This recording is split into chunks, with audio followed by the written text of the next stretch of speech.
Hi കൂട്ടുകാരെ, ഇന്നത്തെ ബ്ലോഗിലേക്ക് എല്ലാവർക്കും സ്വാഗതം.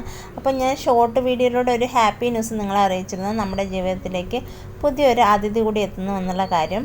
അപ്പോൾ നമ്മുടെ ലോങ് വീഡിയോ കാണുന്ന കൂട്ടുകാർക്ക് വേണ്ടിയിട്ടുള്ളതാണ് ഈ വീഡിയോ കേട്ടോ. അപ്പോൾ ഞങ്ങൾക്ക് ഒരു മാസത്തെ ഡിസ്റ്റൻസ് വന്നപ്പോൾ ഡൗട്ട് അടിച്ചാണ് ഞങ്ങൾ ഗവൺമെൻറ് ആശുപത്രിയിൽ പോയത്. തമിഴ്നാട്ടിലുള്ള വെട്ടുമണി GHലാണ് ഞങ്ങൾ കൺഫേം ചെയ്യാൻ പോയത്. അപ്പോൾ സൈഷേട്ടൻ അറിഞ്ഞപ്പോഴേ തന്നെ നല്ല സന്തോഷമായിരുന്നു.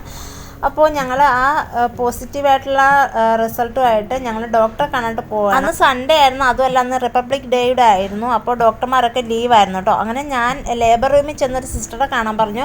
അങ്ങനെ സിസ്റ്ററെ കണ്ടപ്പോൾ സിസ്റ്റർ പറഞ്ഞു തിങ്കളാഴ്ച, അതായത് പിറ്റേ ദിവസം നിങ്ങൾ വന്ന് ഡോക്ടറെ കാണണമെന്ന് പറഞ്ഞിട്ട് ഞങ്ങൾ അവിടെ നിന്ന് ഹോസ്പിറ്റലിൽ നിന്ന് ഇറങ്ങി വെളിയിൽ വന്നപ്പോൾ തന്നെ സൈഷേട്ടന് സന്തോഷത്തോടെ എൻ്റെ ചോദിച്ചു എന്ത് കഴിക്കണമെന്ന് ആഗ്രഹം ചോദിച്ചു. എനിക്ക് അപ്പോഴും ഒന്നും തോന്നിയില്ല. അപ്പോൾ സൈഷേട്ടനാണ് എനിക്ക് ആദ്യം കുളിക്ക് സർബത്ത് മേടിച്ചു വന്നു. പക്ഷെ ഞാനത് കഴിച്ചില്ല, അത് സൈഷേട്ടനാണ് കഴിച്ചത്.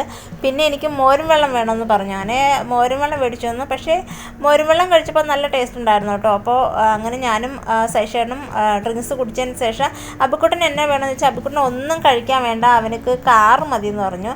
അങ്ങനെ ഞങ്ങളൊരു സ്റ്റോറിൽ കയറി അബിക്കുട്ടന് കാർ പർച്ചേസ് ചെയ്യാനായിട്ട് കയറി. അബിക്കുട്ടനെ റിമോട്ടിലോടുന്ന കാർ വേണമെന്ന് പറഞ്ഞു. അങ്ങനെ നല്ല സന്തോഷമുള്ള സമയമായതുകൊണ്ട് അബിക്കുട്ടൻ ചോദിക്കുന്നത് എന്ത് മേടിച്ചു കൊടുക്കുമായിരുന്നു ചോദിച്ചിട്ട് അങ്ങനെ നമ്മൾ റിമോട്ടിലോടുന്ന കാറും മേടിച്ച് കൊടുത്തിട്ട് നേരെ വീട്ടിലേക്ക് പോവാണ് കേട്ടോ. ഇനി പിറ്റേ ദിവസം നമുക്ക് ഹോസ്പിറ്റലിൽ വരണം. അങ്ങനെ ഞങ്ങൾ വേഗം വീട്ടിലേക്ക് പോവുകയാണ്. അപ്പോൾ പിറ്റേ ദിവസം രാവിലെ 8 മണിക്ക് ഹോസ്പിറ്റലിൽ നിൽക്കണമെന്നാണ് പറഞ്ഞത്. അതുകൊണ്ട് തന്നെ ഞങ്ങൾ രാവിലെ വീട്ടിൽ ബ്രേക്ക്ഫാസ്റ്റിനൊന്നും ഉണ്ടാക്കിയില്ല. വെളിയിൽ വന്ന് പുറത്തുനിന്നാണ് കാപ്പി കഴിച്ചത്. അപ്പോൾ മുട്ടക്കറിയാണ് കഴിച്ചത് കേട്ടോ. അങ്ങനെ രാവിലെ ഞങ്ങൾ ഒരു 7:30 ആയപ്പം കാപ്പി കഴിക്കുവാണ്. കാപ്പി കഴിച്ച് ഒരു 8:30 ആയപ്പോൾ ഞങ്ങൾ ഹോസ്പിറ്റലിലെത്തി. ചെന്നപ്പടെ അവിടെ എത്തിയപ്പോൾ നല്ല ക്യൂ ആയിരുന്നു OP ടിക്കറ്റ് എടുക്കുന്നിടത്ത്. അപ്പോൾ സ്ത്രീകളുടെ സ്ഥലത്തായിരുന്നു നല്ലവണ്ണം തിരക്ക്. അപ്പോൾ സൈഷേട്ടൻ എന്നെ അവിടെ ഇരുത്തിയിട്ട് സൈഷേട്ടൻ ആണുങ്ങളുടെ സ്ഥലത്ത് പോയിട്ട് OP ടിക്കറ്റ് എടുക്കുമായിരുന്നു. അത് കഴിഞ്ഞ് ഞങ്ങൾ അവിടെ കുറേ നേരം അവിടെ ഇരുന്നപ്പോൾ അബിക്കുട്ടൻ അവിടെ എല്ലാം കിടന്ന് കറങ്ങി കിടന്നു. ഓരോരുത്തരും കയ്യിൽ കുഞ്ഞുങ്ങളെ കാണുമ്പോൾ അവന് വലിയ ഹാപ്പി ആയിരുന്നു, നല്ല സന്തോഷമായിരുന്നു. അപ്പോൾ അബിക്കുട്ടൻ്റെ കാര്യങ്ങളൊക്കെ പറഞ്ഞപ്പോൾ തന്നെ മനസ്സിലായി. അങ്ങനെ അവൻ നല്ല ഹാപ്പിയിലാണ് കേട്ടോ. അങ്ങനെ ഞങ്ങൾ ആ ഒരു OP ടിക്കറ്റുമായിട്ട് ഡോക്ടറെ കാണാനായിട്ടിരിക്കുന്നു. അങ്ങനെ ഡോക്ടറെ കണ്ടു. ഞങ്ങൾക്ക് ഒരു നോട്ട് ബുക്ക് മേടിച്ചുകൊണ്ട് വരാൻ പറഞ്ഞു. നോട്ട് ബുക്ക് മേടിച്ചുകൊണ്ടുവന്ന് ഡീറ്റെയിൽസ് എല്ലാം എഴുതി. പിന്നെ കാര്യങ്ങളെല്ലാം ചോദിച്ചു. ഫസ്റ്റ് ഡെലിവറി അബിക്കുട്ടൻ്റെ കാര്യങ്ങളെല്ലാം ചോദിച്ചു. പിന്നെ മാരേജ് ഡേറ്റും എല്ലാ കാര്യവും ചോദിച്ചിട്ട് ഞങ്ങൾക്ക് ഒരു 10 ദിവസം കഴിഞ്ഞിട്ട് ഹോസ്പിറ്റലിൽ ഒരു സ്കാനുണ്ട്, അതിന് വരണമെന്ന് പറഞ്ഞു. പിന്നെ എനിക്ക് സൈഷേട്ടനും ബ്ലഡ് ടെസ്റ്റ് ചെയ്തു കേട്ടോ. അത് കഴിഞ്ഞ് ഫോളിക് ആസിഡ് ഗുളികയും തന്നു. പിറ്റേ ദിവസം 10 ദിവസം കഴിഞ്ഞിട്ട് വരാൻ പറഞ്ഞിട്ട് ഞങ്ങൾ അവിടെ നിന്ന് ഹോസ്പിറ്റലിൽ നിന്ന് ഇറങ്ങി.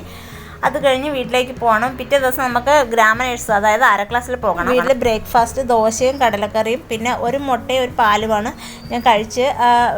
ഇത് അറിഞ്ഞതിന് ശേഷം ഉള്ള ഫുഡ് കഴിച്ച് തുടങ്ങുവാണ്. അപ്പോൾ ഡോക്ടർ എന്നോട് ഇന്നലെ തന്നെ പറഞ്ഞിരുന്നു എന്ത് കഴിച്ചാലും എൻ്റെ ഇരട്ടി കഴിക്കണമെന്ന്. അപ്പോൾ ഞാൻ ബ്രേക്ക്ഫാസ്റ്റ് എന്തായാലും ഞാൻ 2 കഴിക്കുന്നത്. അപ്പം ഞാൻ ഇന്ന് 3 ദോശ എടുത്തിട്ടുണ്ട്. എന്നിരുന്നാലും കഴിക്കാൻ ഒരു മടിയൊക്കെ ആയിരുന്നു. പിന്നെ നമ്മൾ കഴിച്ചല്ലേ പറ്റുള്ളൂ. അപ്പോൾ 2 ദിവസം കൊണ്ട് നല്ല ക്ഷീണമൊക്കെയാണ്. ഫുഡിനോടൊക്കെ ഒരു വല്ലാത്ത എതിർപ്പാണ്. അങ്ങനെ ഞങ്ങൾ പിന്നെ ഫുഡ് കഴിച്ചിട്ട് അബിക്കുട്ടനെ ഞാൻ സ്കൂളിൽ വിട്ടില്ല കേട്ടോ. ഞാൻ രാവിലേക്ക് ഇച്ചിരി ടയേർഡായിരുന്നു, അതുകൊണ്ട് സ്കൂളിൽ വിട്ടില്ല. അവനെയും കൊണ്ടാണ് നമ്മുടെ അര ക്ലാസ്സിൽ പോകുന്നത്. അര ക്ലാസ്സിൽ പോയി രജിസ്റ്റർ ചെയ്യണം. രജിസ്റ്റർ ചെയ്യുന്നത് എന്തിനാണെന്ന് വെച്ചാൽ നമുക്ക് ഹോസ്പിറ്റലിൽ ഗവൺമെൻറ് ഹോസ്പിറ്റൽ, അതായത് തമിഴ്നാട്ടിലെ ഗവൺമെൻറ് ഹോസ്പിറ്റൽ പ്രസവത്തിന് ആനുകൂല്യങ്ങളൊക്കെ ഉണ്ട്. പിന്നെ കിറ്റുണ്ട്, ധനസഹായങ്ങളൊക്കെ ഉണ്ട്. അങ്ങനെ ഒത്തിരി ആനുകൂല്യങ്ങളൊക്കെ ഉണ്ട് തമിഴ്നാട്ടിലെ. അപ്പോൾ അതൊക്കെ കിട്ടാൻ വേണ്ടിയിട്ട് നമ്മൾ ഗ്രാമ നേഴ്സിനെ കണ്ട് രജിസ്റ്റർ ചെയ്യുന്നത്. അപ്പോൾ എല്ലാ മാസവും ഗ്രാമ നേഴ്സ് ഇങ്ങനെ നമ്മുടെ അംഗൻവാടി വരാറുണ്ട് കേട്ടോ. അപ്പോൾ ഞാൻ ചെന്നപ്പോൾ തന്നെ നേഴ്സ് അവിടെ എത്തിയിരുന്നു. പിന്നെ ഒരുപാട് പേര് ഞാൻ ചെന്നതിന് ശേഷമാണ് വന്നത്. അപ്പോൾ എനിക്ക് എൻ്റെ കാര്യങ്ങൾ രജിസ്റ്റർ ചെയ്തു. പിന്നെ ഒരു ഇഞ്ചക്ഷൻ ഉണ്ടായിരുന്നു, അതെടുത്തു. പിന്നെ വെയിറ്റ് നോക്കി, ഹൈറ്റൊക്കെ എഴുതിയെടുത്തു. എല്ലാ ഡീറ്റെയിൽസും പറഞ്ഞിട്ട് നമ്മൾ ബാങ്ക് പാസ്ബുക്കും ആധാർ കാർഡ് എല്ലാം അവിടെ രജിസ്റ്റർ ചെയ്തിട്ട് ഞാൻ തിരികെ വീട്ടിലേക്ക് പോവാണ് കേട്ടോ. അപ്പോൾ ഞാനും അബിക്കുട്ടനും ഇങ്ങനെ എല്ലാ കാഴ്ചകളും കണ്ടു. തിരികെ വീട്ടിൽ ചെന്നപ്പോൾ നല്ല ടയേർഡായി. പിന്നെ ഞങ്ങൾ അവിടെ ചെന്ന് തണ്ണിമത്ത ജ്യൂസ് അടിച്ച് കഴിച്ചു. അപ്പോൾ അബിക്കുട്ടന് ഒരു ഗ്ലാസ് കൊടുത്തു, ഞാനും കഴിച്ചു. അപ്പോൾ ഇന്നത്തെ വിശേഷം ഇത്രയേ ഉള്ളൂ. അപ്പോൾ എല്ലാവരും ഞങ്ങൾക്ക് വേണ്ടി പ്രാർത്ഥിക്കണം. അപ്പോൾ ഇതുവരെയുള്ള അവസ്ഥ ഇതാണ്. അപ്പോൾ എല്ലാവർക്കും നല്ലൊരു ദിവസം നേർന്നോട്ട് നിർത്തുന്നു. താങ്ക്